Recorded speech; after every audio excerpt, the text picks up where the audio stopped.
আসসালামু আলাইকুম। জাতীয় বিশ্ববিদ্যালয়ের ডিগ্রি প্রথম বর্ষ পরীক্ষার সাজেশন স্বাধীন বাংলাদেশের অবিদর ইতিহাস। ওকে, বিষয় কোড হচ্ছে 1150 শূন্য 1150-1।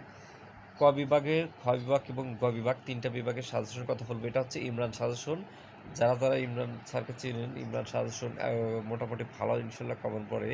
লেখাটা একটু আপনাদের কাছে ঝাপসা ঝাপসা মনে হলে আমি আপনাদেরকে ফুল এইচডি লেখাগুলো আমার কাছে আছে, সেখান থেকেই পড়ি।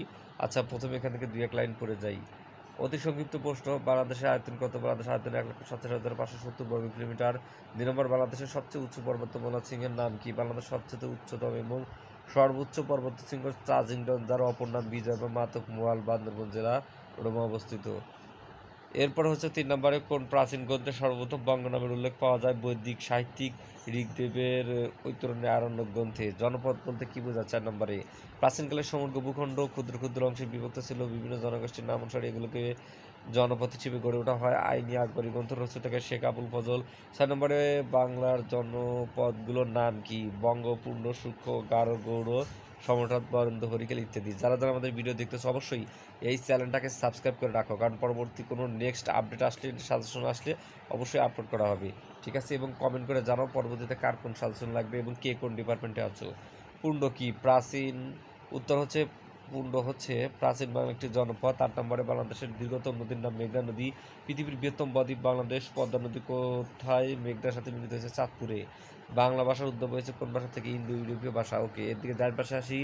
12 নম্বর হচ্ছে, বাংলাদেশের উত্তর দিয়ে কোন ভৌগোলিক রেখা অতিক্রম করছে? কটকটকান্তি রেখা। ঐতিহাসিক লাহোর প্রস্তাবকে উৎপন্ন করেন শেরে বাংলা লেখক ফজলুল হক। অবিভক্ত বাংলার প্রথম মুখ্যমন্ত্রী শেরে বাংলা লেখক ফজলুল হক। ঐতিহাসিক লাহোর প্রস্তাব উত্থাপিত হয় 23শে মার্চ 1940 সালে। জাতীয় তত্ত্বের প্রবক্তা মোহাম্মদ আলী জিন্নাহ। বঙ্গভঙ্গ 1905 সালে অখণ্ড স্বাধীন বাংলাদেশের গঠনের প্রস্তাব দিয়েছিল হোসেন শহীদ সোহরাওয়ার্দী। কোন আইন দ্বারা 47 সালের ভারত বিভক্ত হয়েছিল? ভারত স্বাধীন আইন দ্বারা। পূর্ব বাংলার প্রথম গভর্নর ছিলেন স্যার ফ্রেডারিক চার্লস। পাকিস্তানের গণপরিষদে কি সর্বপ্রথম উর্দুর সাথে বাংলাকে পাকিস্তানের রাষ্ট্র হিসেবে প্রস্তাব দেয়?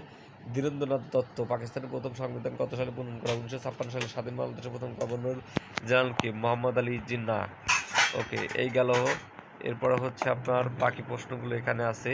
আমি টোটাল প্রশ্নটা একদম লিঙ্ক ভিডিও ডিসক্রিপশনে দিয়ে দিচ্ছি, যাতে ক এবং খ বিভাগ আপনাদের সহজ হয়। তো চলুন আমরা যেহেতু প্রশ্ন মার্ক বেশি খ এবং ক, আমরা ক এবং ক বিভাগ আলোচনা করি। খ বিভাগের 1 নম্বর হচ্ছে বাংলা নামের উৎপত্তি সম্পর্কে লেখো। 2 নম্বরে, অপারেশন সাবস্টাইটের উপর একটি টিকা। 3 নম্বরে, মুক্তিযুদ্ধ নারীর অবদান। আমি মুক্তিযুদ্ধের যে কোনো একটি সেক্টর সম্পর্কে লেখো। বঙ্গবন্ধু স্বদেশ প্রত্যাবর্তন লেখো। পূর্ব পশ্চিম পাকিস্তানের হচ্ছে বাকি প্রশ্নগুলি স্ক্রিনশট দিয়ে নাও। ঠিক আছে?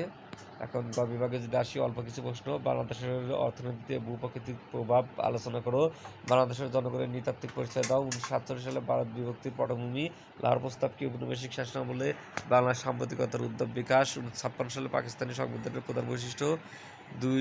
পাকিস্তানের দুই অংশের মধ্যে সামাজিক রাজনৈতিক বৈষম্যের বিবরণ দাও। 1952 সালের ভাষা আন্দোলনের পটভূমি ঘটনা প্রবাহ বলো। 1964 সালে যুক্তফ্রন্ট গঠনের আলোচনা করো। এই গেল।